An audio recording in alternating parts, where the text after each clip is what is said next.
Hello, everybody, and welcome to Church at Home with Rachel for Wednesday, the 19th of March. That's what my note says, so I think that's the day. You know me, I get my days screwed up all the time. Today, I'd like to talk to you about reading. And I know for some people, reading is not your thing, but think about reading from my perspective because it's one thing I really love to do, and then maybe substitute that for something else. But I'm just going to stick to books.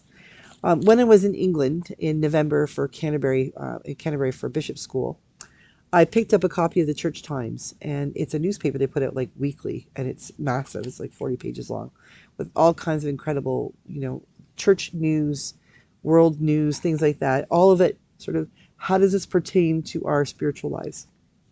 And one section called Faith has a picture. The title of the article is An Ordinary Life Lived Full of Grace. It's got a picture of what looks like a family toasting marshmallows around a campfire.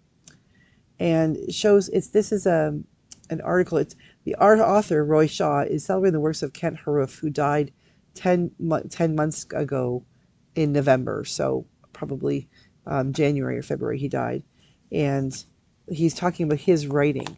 But I wanted to share with you a couple of paragraphs that the actual author Roy Shaw talks about, because it really speaks to me. He says, in moments of weariness, anger, disappointment, or failure, when prayer itself does not help us find inner serenity, a good book can weather the storm until we find peace of mind. So wrote Pope Francis as recently as August, talking about the part played by literature in the formation of a Christian life. He should know.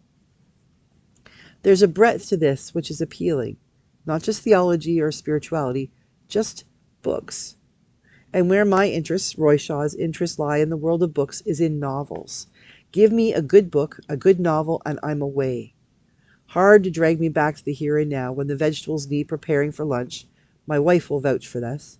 It's not just to weather storms or because I can't pray that I read. I read novels in the hope of finding beauty, grace, and truth. Some illumination about the ways God and humanity within the pages I'm holding. And when I find something of those qualities, the memory stays with me, marked off as a good read. I am totally on board with this. Over the last year, I've been, heck, a year ago yesterday was my consecration. So this is my first full day as the first day of my first full year of being a bishop. So there you go. But since then, since last March when I started in this job here in Brandon, um, although I love to read, I have found that it's often the thing that I do before I go to bed, before I fall asleep, because I'm so tired. I pick up my book and I often take off my glasses so I can hold the book like right close to my face. And before I know it, I'm breaking my nose with my book because I'm falling asleep. Well, for Lent, I decided I'm not much on giving up things for Lent. So Ash Wednesday came around March 5th. I thought, well, what can I do? How can I mark this Lent in a way that won't make me feel guilty if I break my Lenten fast and could actually be helpful? And I decided I was going to read for 1 hour every night. 1 hour. Like, actually take out my phone, turn on the timer for 1 hour, and I read. If the phone rings, I turn off the timer. If I have to get up and make another cup of tea, I turn off the timer. I'm going to read for 1 hour. I make myself a cup of tea. I sit in my big comfortable chair that dude used to crawl up with me in, and I read a book. I read The Wars by Timothy Finley. I had never read that book. I've owned it for 100 years. Well, I'm not that old, but I've owned it since I was probably a teenager and had not read it. And I read it, and wow, I highly recommend you read it. It's not a very big book, about 160 pages, but it packs a wallop, and it speaks to World War One. It really does, to World War One, life at home and life in the trenches. So I recommend you read it. I finished reading that, and now I'm reading a book. I'm reading the Angela Merkel autobiography. She was the Chancellor of Germany, and it's a brilliant. It's translated by several different people that have contributed into English, but it's done really well, and I'm finding it absolutely powerful. There's so much to take away from it. But what I'm also finding is that in taking that time away with a book to sit down with it, I am discovering, I'm reigniting like the fire here on the fire that the family has. I am reigniting something that I didn't realize was burning out. My embers were getting dry and cold over the past year when I wasn't taking time to read. Now, I am really, really weird when it comes to what I read because I'm not recommending you read something in particular. I tend to read. I always have a theology book on the go and I use that for my in my morning daily office.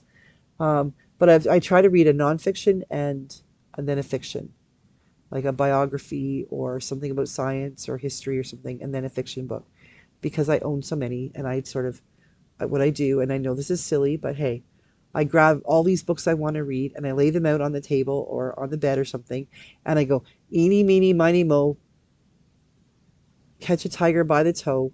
If he hollers, let him go. Eeny, meeny, miny, mo. And then I don't pick that book to read, I set it aside. And then I do it until I'm down to one book. It drives Rob nuts. But it means that I am not subconsciously or not completely subconsciously picking things that are not going to challenge me because I'm, picking all the same kinds of reading.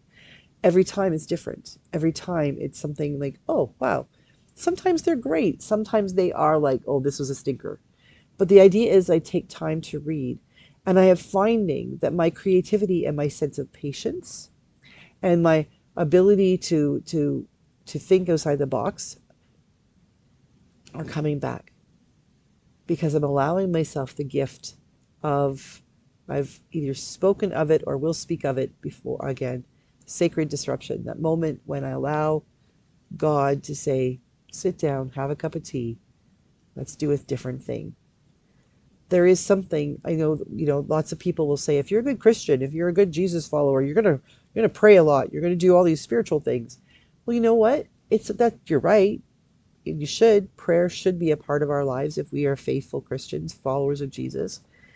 But we are also called to allow God to speak to us in ways that are completely outside the box. And sometimes just having just the opportunity to sit down with a good book.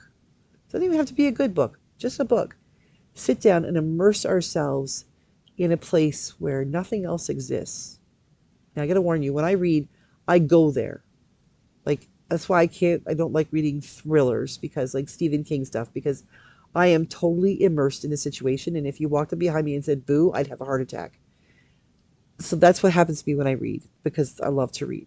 So, but the reading, for me, it's reading. For you, it could be playing a video game or playing with your dog or knitting, sewing, painting, building Lego, whatever it is that allows you to go to that place that is quiet and gentle, that place where you can step out of the world and pretend it doesn't exist for a little while, because we all need that.